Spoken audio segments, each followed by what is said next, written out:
Hi everybody, welcome to another edition of RuggMatrix America, which is a podcast that Goff Rugby Report and Bruce McLean put on sometimes together. Most of the time it's one of us or the other one, and we have a new episode coming up. We want to thank our sponsors, Irish Rugby Tours. If you want to go on tour, that's a great way to build your team, test yourselves competitively, and broaden your horizons. And Irish Rugby Tours, they do it better than anybody. IrishRugbyTours.com.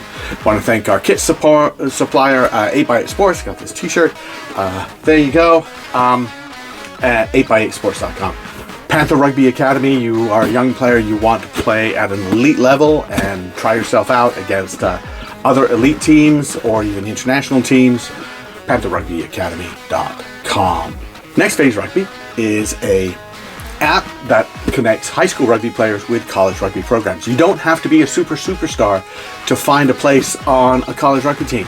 And you don't have to be thinking that you're going to be rugby and only rugby outside of classes at college for you to find a really good rugby home that's also in college. NextPhaseRugby.com, or go to your app store.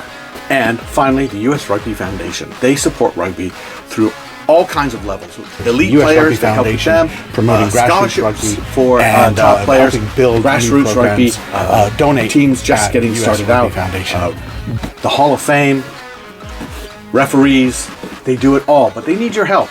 If you think you want to be able to help rugby in America and you have a little bit of money that you want to donate, I suggest you go to usrugbyfoundation.org, join their clubhouse, and you know that that money will be going to great causes to support this great game of ours.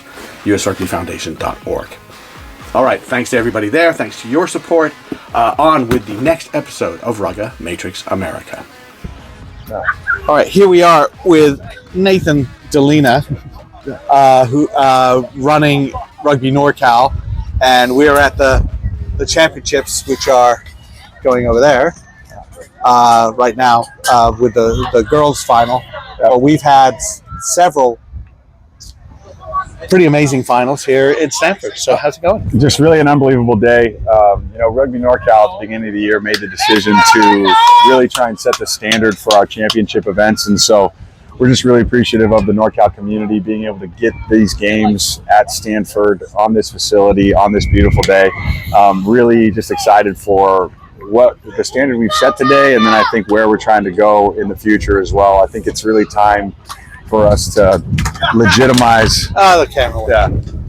And suddenly the wind comes. Yeah, it's all good. That was a good catch right there. Yeah, no, you still have the reflexes. Yeah. But just to really keep, to make sure that it's special for the players and the parents. Yeah, we wanted the parents to feel like this is a big deal, because it is. And so, well, I mean, you know what? The additional touches matter. Yes. A place for the people to sit, to watch, matters. Lined exclusively for rugby, with real rugby posts matter. Yes. Scoreboard. Yep. National anthem before every game. Yep. Right? Yes. And I'm astonished how you did this.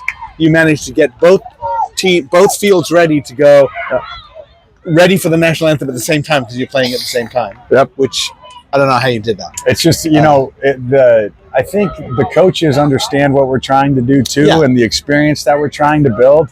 And when you have experiences like this, it's obviously a great day, but then it also just creates a better connection to the sport for everybody. And everyone's trying to work together to create this really positive rugby day. Win or lose, right? You come out here, that's right. You play good rugby. It's a good day, good refs, and everyone understands what they need to do and where they need to be. And that's how we're going to grow the sport, man, by making people say that, wow, rugby is legit. You got some good sponsorship. Next Phase Rugby getting promoted here. Yeah. World Rugby Shop is a big presence here. You're building on that, but that doesn't grow unless you're at good venues with good crowds. You've had, I don't know what your numbers are, because you look at, it's pretty full here for the girls' final. It was pretty full for the boys' premier final. It was pretty full for the boys' gold final. I mean, I don't know. Your numbers have got to be really nice. Yeah, I would anticipate. I would estimate anywhere between 3,000 and 5,000 throughout the day, which is what we thought we would get. The other side too, with all the consolation games, that side was all filled up for all of the games. And you know what? Like, again, I think it has to do with, creating a special moment for everybody. Yeah. Right. Right. And not to get up on a soapbox or anything, but Please really, do. I feel like great try right there. I feel like it's time for everyone in rugby to start putting their foot on the gas.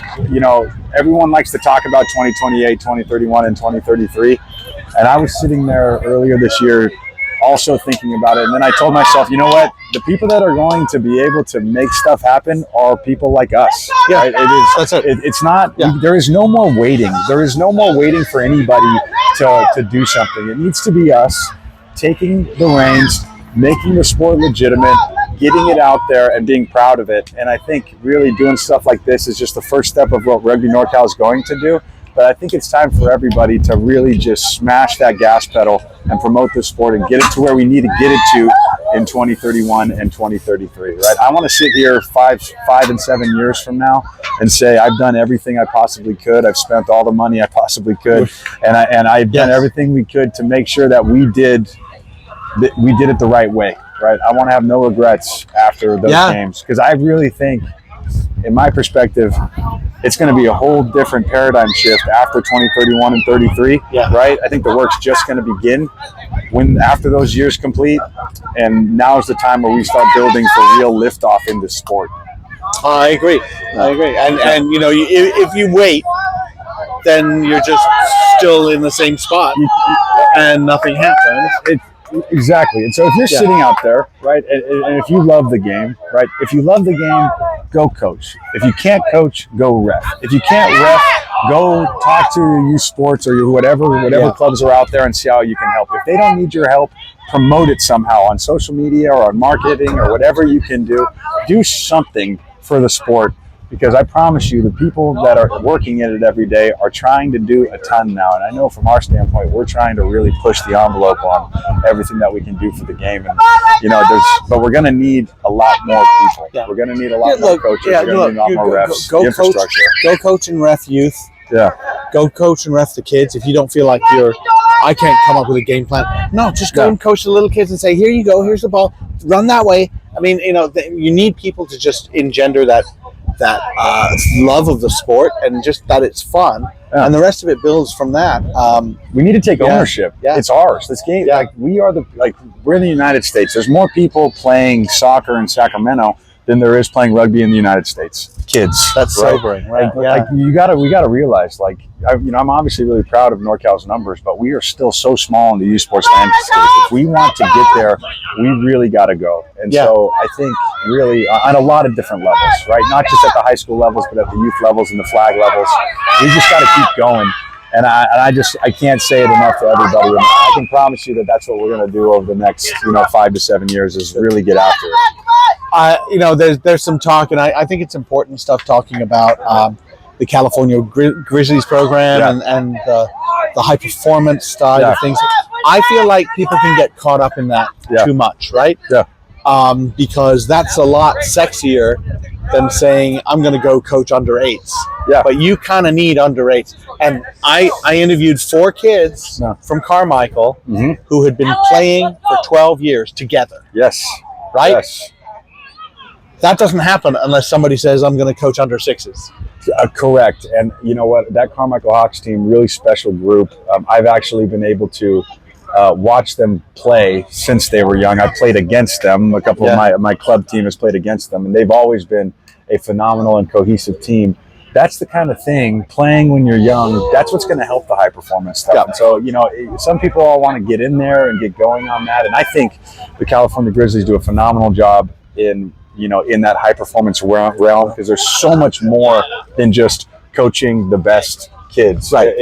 There's so much more politics and things that go into it, right? And so we're really appreciative of everything that Adrian Ferris does at the California Grizzlies and what we're building there. It's taken him a long time to get it to where it is, and we're really excited about where it's going.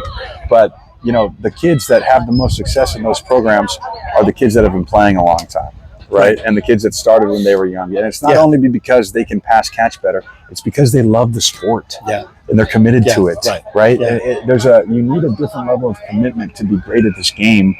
And by starting them younger, playing younger, giving more opportunities, like that just creates a different, more passionate player, right? And that's going to make everyone better, right? So, putting this event on, is there anything you've come out and say, I don't know if we should do it that way next time? We're gonna get a professional DJ next year, certainly. I love the music. The music's great. The music was great. The music's great, but it can't be a Rugby NorCal staff member that's running the music. We need a professional setup next year. Leica did a great job. Leica's doing phenomenal today. President of NorCal is super juiced about him and everything that he's done for the game. But it was his call too. Like, hey, we need a professional DJ next year with a professional setup to make things a little bit more copacetic on the technology standpoint. And then I think we need to make the consolation field a little bit more special. We're definitely going to add some bells and whistles over there, I think. That's great. And then maybe add some more bells and whistles with vendors here next year and make it a little bigger, a little more spectacle, I think, next year. I think you're going to get more food trucks next year because these guys made a lot of money. Yeah. I think that's great that you already had answers.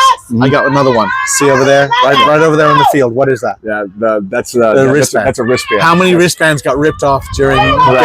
Correct. A lot. Yes, correct. And I see one over there. It's a battle, right? It's a battle because, you've got to ID the players, and these are players. And we have found at NorCal that when you do the IDs, when you do the check intent, it creates a level of satisfaction, not only to the players on the field that everyone is compliant, but also the families. Right? Sure. Yes. And so, like, our results, our solution to that is the wristbands that we wear. Yeah. We've tried the markers in the past; they don't work. No. And so we gotta figure something out. The wristbands are just getting ripped off. Yeah, so maybe maybe I get Brad over at World Rugby Shop to give us some of those elastic wristbands next year. Maybe that's the solution because those things won't fall off. There you go. Stamp a barcode on their forehead. Yeah, there you go too. Yeah, there you go too. Yeah, maybe it'll be a next phase rugby / World Rugby Shop. Yeah, there we go. Wristband that all the kids can get as well. That sounds like a plan. Coming back here? No. Hopefully. You know what? We want it to be, we always want to have professional environments now. We always want to have professional settings. If Stanford will have us back, we will 100% be back. We love it here. There's a lot of really great venues in Northern California to play at.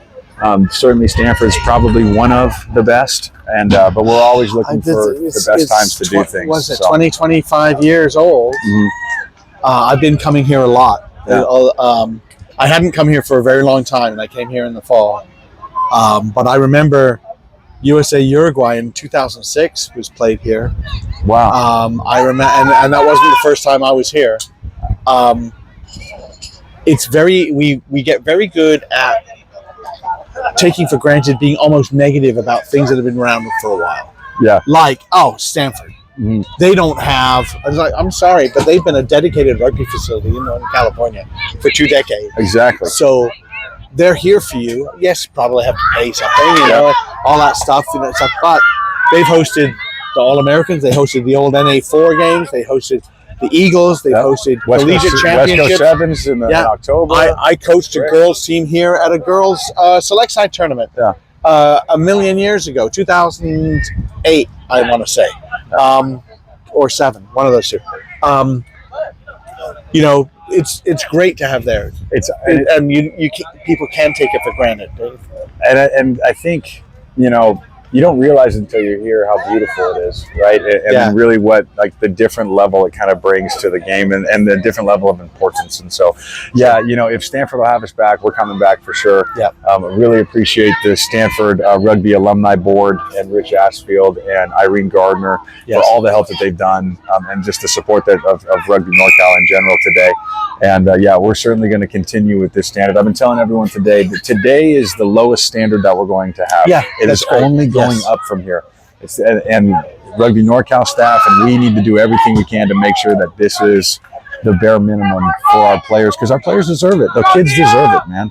Youth sports now everywhere else, it is a spectacle, right? If you go to a youth soccer, baseball, football, basketball game, it is legit, right? Yeah. And so if we're going to become legitimate, I think we need to do whatever we can to be legit. And fortunately, Rugby NorCal is in a position where we were able to do this today. That's wonderful. Yeah, and like I said, the little things Correct. Having enough game balls, Yes. having branded game balls that were very nice. Yep. Gilbert balls from World Rugby Shop. Yep. But you also had 4 available on each field. Yep. So we're not standing around going, "Where's the ball?" Correct. Correct. There goes the ball, and the ball goes right there. It is. There it is. There it is. Or I real ARs. Yeah. Totally. Totally. Nailing down that kind of stuff. Yep. Having them say, "Hey, by the way, you're taking the field at this time. Yep. Then you're going to line up for the national anthem, and you're going to do this thing, and you're out there going, and you're saying, hey." You've got your time to celebrate. Now you have to leave because there's another game coming on, something like that. All of these things, everyone appreciates it. I haven't seen anyone get like a team lecture for like cleaning up your area. Yeah, they've cleaned up the sideline. I've been at tournaments where I've gone somewhere and said, "Give me a bag. I got to go pick up garbage," because people just leave stuff all over the place. I don't know. It's like, so this standard, it's a very nice tournament. Also asks everybody else to behave by a certain standard. Correct. Reach a certain standard, which I think they're doing. And I think everyone wants to come back. The parents want to come back. The kids want to come back. The players want to come back. The coaches want to come back. And so they know, what everyone needs to know, hey, we have good rugby culture. Everyone knows what good rugby culture is, and we need to show what that is every day. Now, it doesn't mean like the games are going to get hot or chippy. Like that's going to happen sometimes, right? And especially when we're competing. Yeah, especially when we're competing. But, when it comes down to it, like you get in these environments and it just creates a more positive outcome in a lot of different ways. Some bigger things on Rugby NorCal stuff. There's really good growth in the school teams. Yeah, correct. The number of school teams we're seeing. Yeah, we actually just launched a single school grant in Rugby NorCal. Great. One of the big things that we're doing in our big initiatives in regards to really putting our foot in the gas is, helping schools start single school programs. It's a 3-year grant cycle where we start off with an X amount and then it tapers off over a 3-year period, because we know if a program is on campus for 3 years, that program is sustainable and is able to help grow and fund our clubs, right? So the winner of today's Premier Championship, St. Francis, started St. Ignatius 2 years ago. Yeah. And in the last 2 years, SFGG has won the Premier Championship, the club championship. Yes. Carmichael Hawks this year had Rio Americano, right? Who were, one game away from being in our single school championship, state championship against Torrey Pines. They lost on a try at the death by St. Francis. That's Rio Americano, and now all those kids are at Carmichael. Right, and so NorCal sees these things, and it's like, okay, we need to double down, we need to triple down on what's good.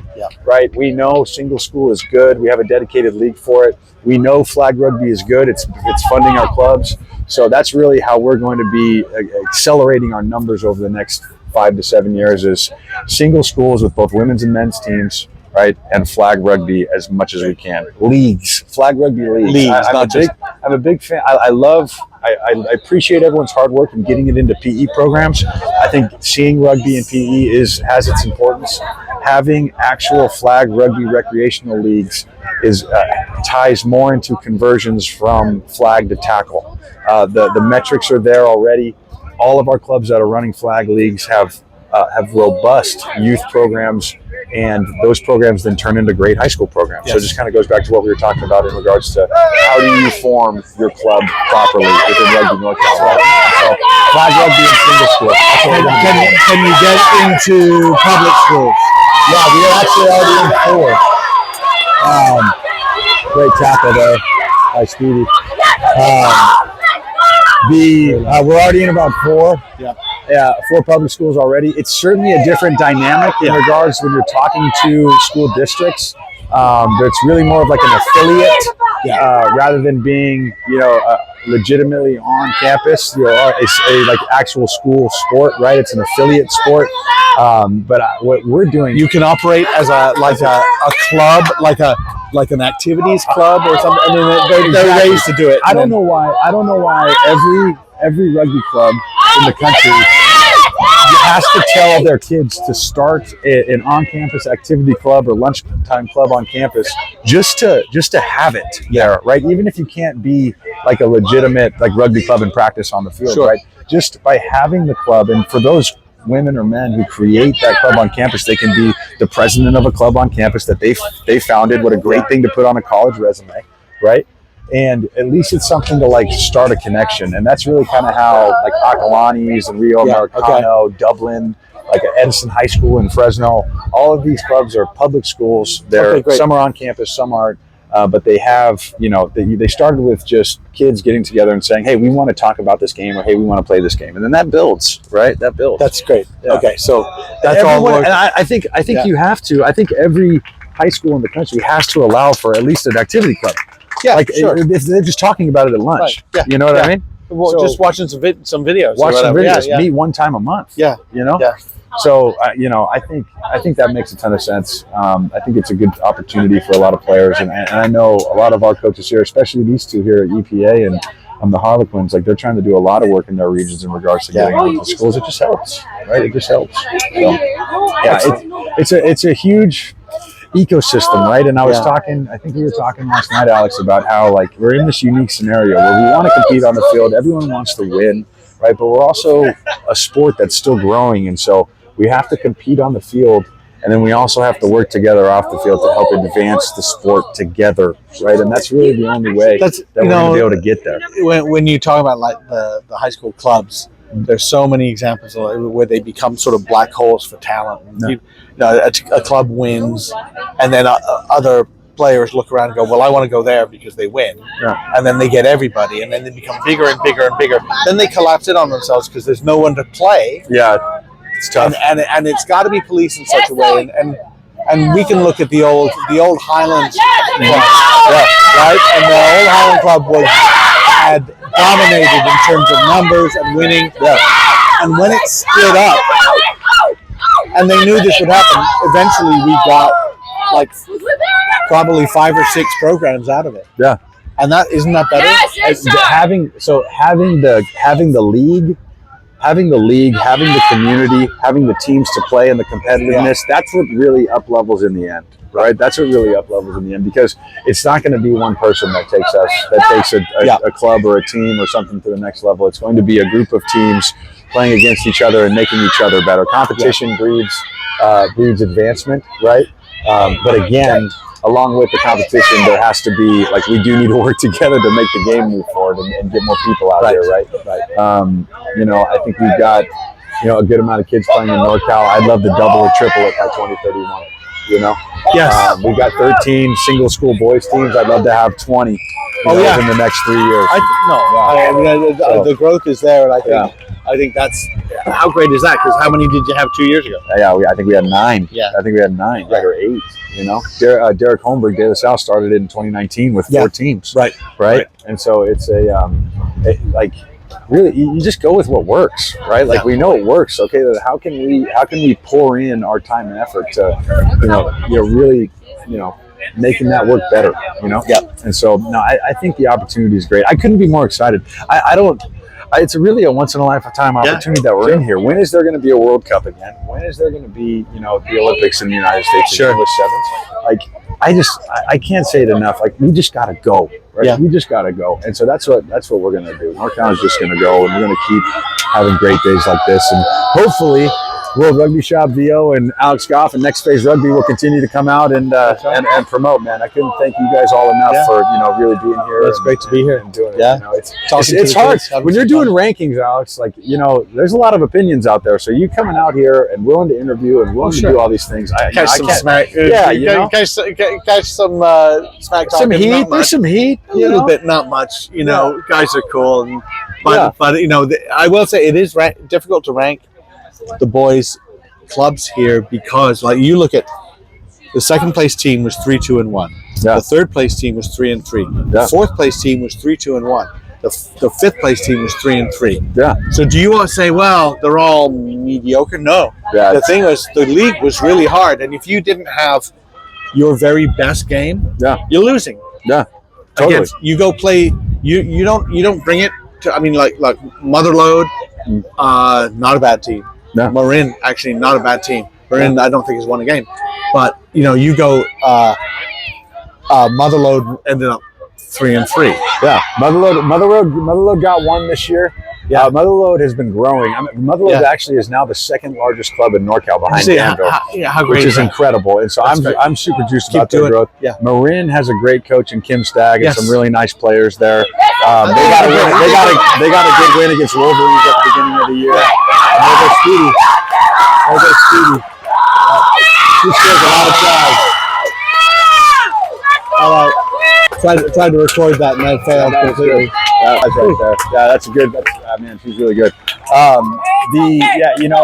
Everyone in the league is good. Everyone in the league has been playing a long time, and you look at guys like Carmichael, like they could win any game any week. EPA, Sac Air, Broncos, they could win any game any week. And then you get all the premier teams; those guys are all battling throughout the year. And then you get a good team with Chico and Santa Cruz at the beginning of the day. And Santa Cruz is I think they're a second-year club in NorCal now. They were pretty darn good. It was a close game. They were very It was an incredibly close game. Very It was actually a big upset in the semis for Santa Cruz to get there. Okay. And so it's just like we continue to, just dedicate the time and the effort to doing what we need to do in the game. And we have great days like this that really comes together, and we need to keep going on it. So, and I just hope everyone in the rugby space across the country feels the same way. I really do. I hope everyone just continues to push hard. I know it can be difficult at times. I've been in the game for 10 years, and I still, there's still a lot of people that I talk to about rugby, and they say, "There's rugby here? There's high school rugby?" It's like, don't you want to punch them or something? Sometimes I want it. Sometimes I just want. I hang my head and I'm like, "Oh my God, I haven't done enough. I haven't done enough." And so, again, just going to push, just going to continue pushing and doing what's right for the kids and right for the sport. So, and Alex, thank you for everything that you do and continue to just promote all this stuff. I think you're doing incredible work. So, thank you for everything you do. Nice job. Awesome, man. Alrighty, cool, man. Have a good one. See ya. And that does it for our latest edition of RuggMatrix America. Thanks again to our sponsors, Irish Rugby Tours, the US Rugby Foundation, Next Phase Rugby, Panther Rugby Academy, and we will see you next time.